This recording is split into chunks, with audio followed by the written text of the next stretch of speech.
সিডনির নেটে পুরো রান আপে বোলিং করেছেন প্যাট কামিন্স।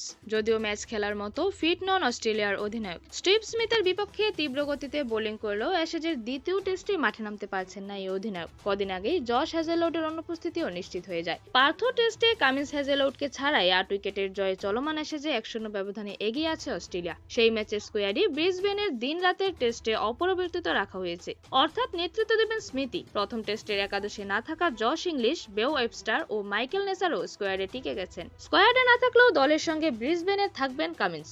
তারপরের বোলিং সেশন সোমবার। তাকে বিশ্রাম দেওয়ার কারণ মূলত ঝুঁকি এড়ানো। তৃতীয় টেস্টের আগে সেরে উঠতে তিনি বাড়তি 2 সপ্তাহ সময় পাচ্ছেন। ফল হিসেবে অভিষেকে ভালো করা ব্র্যান্ডন ডগেটের একাদশে থাকা নিশ্চিত। ওসমান খাওয়াজা পিঠের চোট কাটিয়ে স্কোয়াডে আছেন, যদিও তার একাদশে থাকা অনিশ্চিত। দ্বিতীয় ইনিংসে ওপেন করেই দুর্দান্ত পারফরমেন্স দেখানো ট্রাভিস হেডকে ওপেনিং এ রাখার পরামর্শ দিয়েছেন অনেক সাবেক ক্রিকেটার। এমন হলে মিডল অর্ডারে জায়গা পেতে পারেন অলরাউন্ডার ওয়েবস্টার। তবে গোলাপি বলের শুরুতে সুইং মুভমেন্টের বিপদ এড়াতে হেডকে 5 নম্বরে ফেরানোর মতো আছে। সেই ক্ষেত্রে খাওয়াজাই দলে থাকতে পারেন। একাদশ নিয়ে আরেকটি ভাবনার জায়গায় স্পিন বোলিং। পার্থে মাত্র 2 ওভার করানো নাথান লায়নকে গোলাপি বলেও সীমিত ভূমিকা দিতে পারে।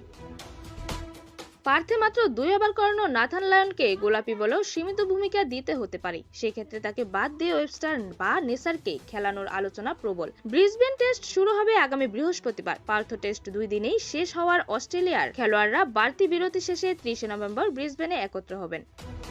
এরকমই নতুন নতুন খেলার আপডেট পেতে অবশ্যই চ্যানেলটি সাবস্ক্রাইব করে রাখুন। ধন্যবাদ। Flavours news.